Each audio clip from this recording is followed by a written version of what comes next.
শাবান মাস হলো রমাদানের আগমনী বার্তাবাহক মাস। যে মাস আমাদেরকে রমজান মাস যে আসছে সেই বার্তা দিয়ে দেয়। এই মাসে নবী করিম সাল্লাল্লাহু আলাইহি ওয়াসাল্লাম কি কি কাজ করতেন, সালাফ এবং পূর্বসূরীরা কি কি কাজ করতেন, কি আমল করতেন, একজন ইমানদার সেটাকে খুঁজে বের করার চেষ্টা করবে। শাবান এ মাস সম্পর্কে আম্মাজান আয়েশা রাদিয়াল্লাহু তাআলা আনহা তিনি বলেছেন, মা রাআইতু রাসূলুল্লাহি সাল্লাল্লাহু আলাইহি ওয়াসাল্লাম ইস্তাকমালা সিয়ামা শাহরিন কাত্তু ইল্লা ফি রমাদান ওয়া মা রাআইতুহু আকসারা সিয়ামান ফি শাহরিন ইল্লা শাবান আও কামা ক্বালাত। যার অর্থ হলো নবী করিম সাল্লাল্লাহু আলাইহি সাল্লামকে আমি দেখতাম শাবান মাস যখন শুরু হতো, শাবান মাস ছাড়া গোটা মাস জুড়ে রোজা রাখার একমাত্র দৃষ্টান্ত এবং নজির ছিল তার জীবনে রমজান মাস। রমজান মাসে গোটা মাস ব্যাপী তিনি রোজা রাখতেন। আর রমজানের পরে যে মাসে সবচেয়ে বেশি পরিমাণে রোজা রাখতেন প্রিয় নবী সাল্লাল্লাহু আলাইহি সাল্লাম, সে মাসটা ছিল শাবান মাস, যে মাসটা আমরা শুরু করতে যাচ্ছি। এই মাসটিতে নবী করিম সাল্লাল্লাহু আলাইহি সাল্লাম সবচেয়ে বেশি নফল রোজা রাখতেন, সবচেয়ে বেশি রোজা রাখার চেষ্টা করতেন। আর গোটা মাস জুড়ে রোজা, মাসের শুরু থেকে শেষ পর্যন্ত সবগুলো দিন সিয়াম পালন করা, এটা শুধুমাত্র নবী করিম সাল্লাল্লাহু আলাইহি সাল্লাম করতেন রমজান মাস। তো এই যে শাবান মাস, এই শাবান মাসটাতে নবী আলাইহিস সালামের জীবনে এত বেশি রোজা রাখতেন যে অন্য এক বর্ণনায় আমরা জানতে পারি যে কারণ নবী সাল্লাল্লাহু আলাইহি সাল্লাম ইয়াসুমু শাবানা ইল্লা কালিলা, তিনি গোটা শাবানের সামান্য কিছুদিন বাদে, সামান্য কয়েকটা দিন বাদে আর বাকি পুরা শাবান মাসই রোজা রাখতেন। তার মানে শাবান মাসের বেশিরভাগ দিনগুলো তিনি রোজা রাখতেন। আর যে দিনগুলোতে রোজা রাখার ব্যাপারে তার সুন্নাহ হলো, সেটা হলো শাবানের শুরু থেকে নিয়ে একেবারে শেষের দিনগুলোর আগ পর্যন্ত। শাবানের শেষার্ধে অথবা শেষ দশকে অথবা একেবারে শেষের দিনগুলোতে নবী করিম সাল্লাল্লাহু আলাইহি সাল্লাম সাধারণত রোজা রাখতেন না। এই মাসে নবী করিম সাল্লাল্লাহু আলাইহি সাল্লাম এত বেশি নফল রোজা রাখতেন, তার রোজা দেখে নাসাইর এক বর্ণনায় এসেছে উসামা ইবনে যায়েদ রাদিয়াল্লাহু তাআলা আনহু একজন সাহাবী, নবী সাল্লাল্লাহু আলাইহি সাল্লামের অত্যন্ত আদরের সাহাবী, স্নেহের সাহাবী, বয়সে অনেক ছোট ছিলেন। সেই উসামা ইবনে যায়েদ রাদিয়াল্লাহু তাআলা আনহু তিনি নবী করিম সাল্লাল্লাহু আলাইহি সাল্লামকে একবার জিজ্ঞাসা করেছেন যে, আল্লাহর রাসূল, আমি আপনাকে এই মাসে সবচেয়ে বেশি নফল রোজা রাখতে দেখি, অন্য কোন মাসে আপনাকে এত নফল রোজা রাখতে দেখি না, এর কারণ কি? কেন আপনি শাবান মাসে এত বেশি পরিমাণে রোজা রাখেন, রহস্য কি? তখন নবী করিম সাল্লাল্লাহু আলাইহি ওয়াসাল্লাম তার এই প্রশ্নের জবাবে বলেছিলেন যে, দেখো, আমি এই মাসে নফল রোজা যে রাখি এর প্রথম কারণ হলো যালিকা শাহরুন ইয়াগফুলুন নাসু বাইনা রজব ওয়া রমাদান।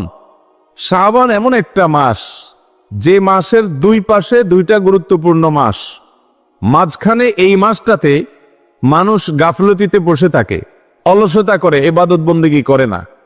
শাবানের পরের মাসটা রমজান মাস, রমজান আসছে, তখন কোরআন তেলাওয়াত করব, তারাবি পড়ব, রোজা রাখবো, দোয়া দরুদ করব, অনেক আমল করব। এই আশায় শাবান মাসে আর তেমন কিছু করা হয় না, যে রমজান তো আসছেই, আমলের মাস, তখন তো করবই। এই জন্য শাবান মাসে মানুষ অলস থাকে।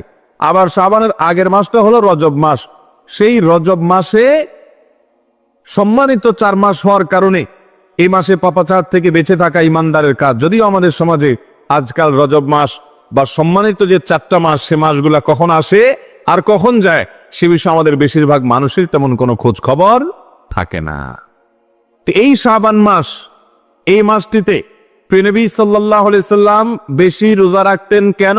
তার প্রথম কারণ হলো যে তার আগের মাসটা সম্মানিত মাস, রজব মাস, আর পরের মাসটা হলো সাইয়্যিদুশ শুহুর, সকল মাসের সেরা মাস, শ্রেষ্ঠ মাস রমজান মাস। তো এই দুই গুরুত্বপূর্ণ মাসের মাঝখানে শাবান মাসটা বিশেষ কোন বৈশিষ্ট্যের মাস না হওয়ার কারণে, না সম্মানিত মাস, না রমজানের মতো অত মর্যাদার মাস, সেজন্য এই মাসটিতে অনেকে গাফলতি এবং উদাসীনতায়, অলসতায় সে কাটিয়ে দেয়। আর এই জন্য মানুষ যে সময়টাতে আল্লাহর ইবাদত বন্দেগী না করে বরং গাফলতি করে, অলসতা করে, ওই সময় ইবাদতের একটা বিশেষ গুরুত্ব আছে। এই জন্য নবী করিম সাল্লাল্লাহু আলাইহি সাল্লাম এই মাসটাতে, শাবান মাসে নফল রোজা রাখার জন্য বিশেষভাবে যত্নবান হতেন। হাদিসের এই অংশ থেকে আমরা জানলাম যে আমলটা সমাজের কোনো মানুষ করে না, সে আমলটা যদি আপনি করার চেষ্টা করেন, সে আমলটা যদি সমাজে আপনি জিন্দা করার চেষ্টা করেন, যে আমলের ব্যাপারে মানুষ গাফেল, মানুষ উদাসীন, মানুষ অবহেলা করে, মানুষ আত্মবোলা হয়ে থাকে, সেই আমলটা করার চেষ্টা যদি আপনি আমি করি, তাহলে অন্য সাধারণ আমল যেটা সমাজে প্রচলিত আছে ওইটা করার চাইতে অপ্রচলিত আমলটাকে করলে, সেটাকে সমাজের মানুষের মধ্যে প্রচলন দেওয়া, জিন্দা করা, মুর্দা সুন্নাত, যে সুন্নাত হারায় গেছে সেই সুন্নাতটাকে জিন্দা করার নিয়তে যদি আপনি আমল করেন কোনো আমল, তাহলে সাধারণ প্রচলিত আমলের চাইতে ওই আমলটা করার কারণে আল্লাহর কাছে সওয়াব এবং বিনিময় বেশি পাওয়া যাবে ইনশাআল্লাহ। ঠিক একইভাবে যে সময়টাতে মানুষ ইবাদত বন্দেগীতে বেশি একটা মাশগুল থাকে না, অবহেলা করে কাটায় দেয়, অলস থাকে, ওই টাইমটাতে আল্লাহকে ডাকার, আল্লাহর কাছে দোয়া করার একটা বিশেষ গুরুত্ব আছে। যে টাইমে সবাই চায় ওই টাইমে তো আপনি চাইবেনই, কিন্তু যে টাইমে মানুষ আল্লাহর কাছে প্রার্থনা করে না, অবহেলা করে, অলসভাবে ঘুমিয়ে থাকে, শুয়ে থাকে, ওই টাইমে ইবাদতের সবিশেষ গুরুত্ব আছে মোহতারাম হাজিরিন। এই জন্যই ভোর রাতে তাহাজ্জুদের নামাজের সময় এলাকার সব মানুষ ঘুমিয়ে থাকে, ঠিক না বে ঠিক? ভোর রাতে তাহাজ্জুদের সময় মানুষ কি করে? নাকি সবাই ইবাদতে মশগুল থাকে? সমাজের খুব হাতে গোনা কিছু আল্লাহর প্রিয় মানুষেরা দাঁড়িয়ে আল্লাহর ভয়ে দাঁড়িয়ে যায়, খাউফান ওয়া তামআ, আল্লাহর ভয়ে এবং আল্লাহর কাছ থেকে পুরস্কার পাওয়ার আশায়। এই মানুষগুলোর সংখ্যা সমাজে অনেক কম। তাহাজ্জুদ গুজার, বড় রাতে উঠে তাহাজ্জুদ পড়নেওয়ালা মানুষের সংখ্যা সমাজে বেশি না কম?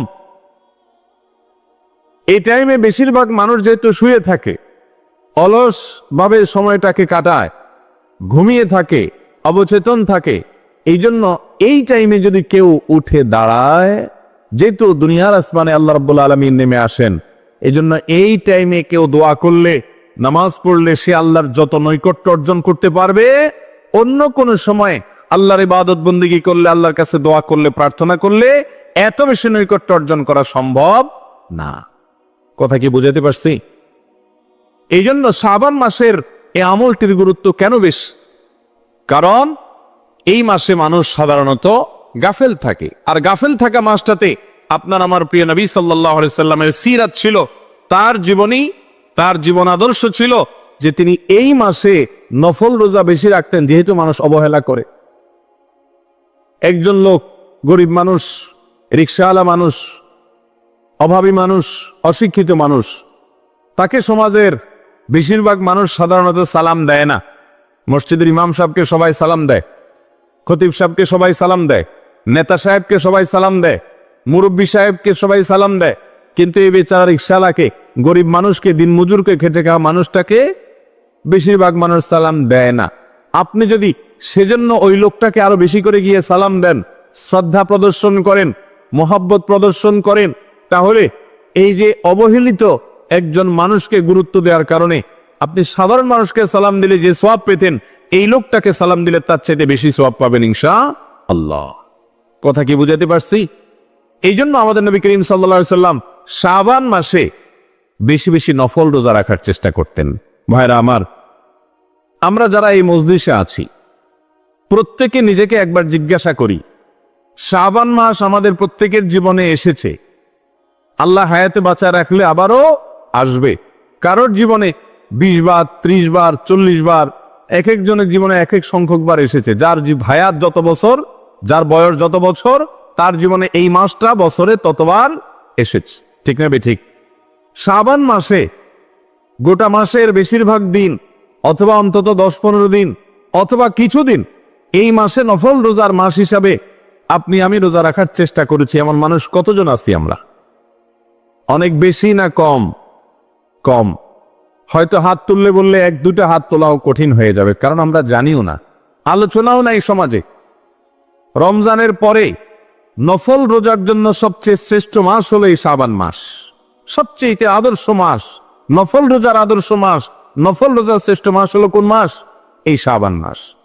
যদিও আরেকটি হাদিস পাওয়া যায়, যে হাদিসটি বর্ণিত হয়েছে নবী করিম সাল্লাল্লাহু আলাইহি সাল্লাম থেকে, সে হাদিস থেকে জানা যায় যে নফল রোজার ব্যাপারে নবী সাল্লাল্লাহু আলাইহি সাল্লাম বলেছেন, আফদালুস সিয়ামি বা'দা রমাদান শাহরুল্লাহিল মুহাররম। রমজানের পরে আল্লাহর কাছে সবচেয়ে উত্তম যে মাসের রোজা, যে মাসের সিয়াম, সেটা হলো মুহররম মাসের সিয়াম। কোন মাসের সিয়াম? মুহররম মাসের সিয়াম। এই মাসের সিয়ামটা আল্লাহর কাছে রমজানের পরে সবচাইতে শ্রেষ্ঠ এবং মর্যাদাপূর্ণ। মোহতারাম হাজরিন, এই জন্য মুহাদ্দিসিন ইকরাম এই দুই হাদিসের মধ্যে সমন্বয় দিয়ে বলেছেন যে এক হাদিস থেকে বোঝা যায় বা অনেকগুলো হাদিস থেকে বোঝা যায় শাবান মাসটা হলো নফল রোজার জন্য আদর্শ মাস। আবার অন্য হাদিস থেকে বোঝা যায় মুহররম মাস হলো রমজানের পরে নফল রোজার জন্য আদর্শ মাস। তাহলে কোনটা সঠিক? এর উত্তর হলো যে রমজানের পরে মুহররম মাসটা সবচাইতে উত্তম হলেও নবী করিম সাল্লাল্লাহু আলাইহি সাল্লাম শাবান মাসে নফল রোজা বেশি রাখার তৌফিক পেয়েছেন। এটা তৃতীয় গুরুত্বপূর্ণ নফল রোজা বা রোজার মাস। রমজান হলো ফার্স্ট, দ্বিতীয় হলো মুহররম, এরপরে হলো শাবান। এটা হলো ফজিলতের ধারাবাহিকতা, মর্যাদার ধারাবাহিকতা। বাকি নবী করিম সাল্লাল্লাহু আলাইহি সাল্লাম এই মাসে বেশি রেখেছেন, মুহররমে রাখেননি। কেন? কারণ মুহররমের রোজার ফজিলতের কথা ওহীর মাধ্যমে তিনি জেনেছেন, কিন্তু সেটা আমল করার আগেই আল্লাহ তাআলা তাকে হয়তো দুনিয়া থেকে নিয়ে গেছেন। এই জন্য উলামায়ে কেরাম অনেকে এইভাবে সমন্বয় করেছেন যে মুহররম মাসের রোজা এর চেয়েও বেশি ফজিলতপূর্ণ হলেও নবী সাল্লাল্লাহু আলাইহি সাল্লাম সেটার উপরে আমল করার সুযোগ পান নাই, তার আগেই আল্লাহ রাব্বুল আলামিন তাকে নিয়ে গেছেন। রমজানের পর নফল রোজার জন্য সবচাইতে আদর্শ মাস হলো মুহররম এবং শাবান, যে মাসটাতে আমরা এখন আছি। তো এই মাসটাতে নবী করিম সাল্লাল্লাহু আলাইহি সাল্লামের জীবনে গোটা মাসের বেশিরভাগ দিন তিনি রোজা রাখতেন, নফল রোজা রাখতেন, নফল সিয়াম রাখতেন। আমরা বেশিরভাগ মানুষ শাবান মাস আসলে ওই শবে বরাতের একটা রোজা রাখা ছাড়া এই মাসের অন্য দিনগুলোতে রোজা রাখার তৌফিক হয় না, বেশিরভাগ মানুষের হয় না, অথচ এটা করা উচিত। আজ আমরা জানলাম যে শাবান মাস, এই মাসটা হলো নফল রোজার জন্য আদর্শ মাস, সবচেয়ে উত্তম মাস। আমরা রাখার চেষ্টা করবো তো ইনশাআল্লাহ। বুখারী মুসলিম এক যুগে বর্ণনা করেছে যে আবু হুরায়রা রাদিয়াল্লাহু তাআলা আনহু তিনি ইরশাদ করেছেন, আওসানি খলিলি বিসালাস। প্রিয় নবী সাল্লাল্লাহু আলাইহি সাল্লাম আমাকে তিনটি বিষয়ের ওসিয়ত করেছেন। কয়টি বিষয় ওসিয়ত করেছেন? আমাদের প্রিয় নবী সাল্লাল্লাহু আলাইহি সাল্লাম এই সাহাবীকে ওসিয়ত করেছেন এ হাদিসে তিনটি বিষয়। লা আদাহুন্না হাত্তা আমুত, আমি মৃত্যুর আগ পর্যন্ত এই তিনটি কাজ কখনো ছাড়ব না, কারণ এই তিনটি কাজ যেন আমি সব সময় করি। নবী করিম সাল্লাল্লাহু আলাইহি সাল্লাম সে ওসিয়ত আমাকে করে গেছেন, আমি এই কাজগুলো কখনো ছাড়ব না মৃত্যুর আগ পর্যন্ত। সাহাবী তার সংকল্পের কথা বলছেন। সে কাজগুলো কি? সাওমু সালাসাতি, সিয়ামু সালাসাতি আইয়াম মিন কুল্লি শাহর, প্রত্যেক মাসে 3 দিন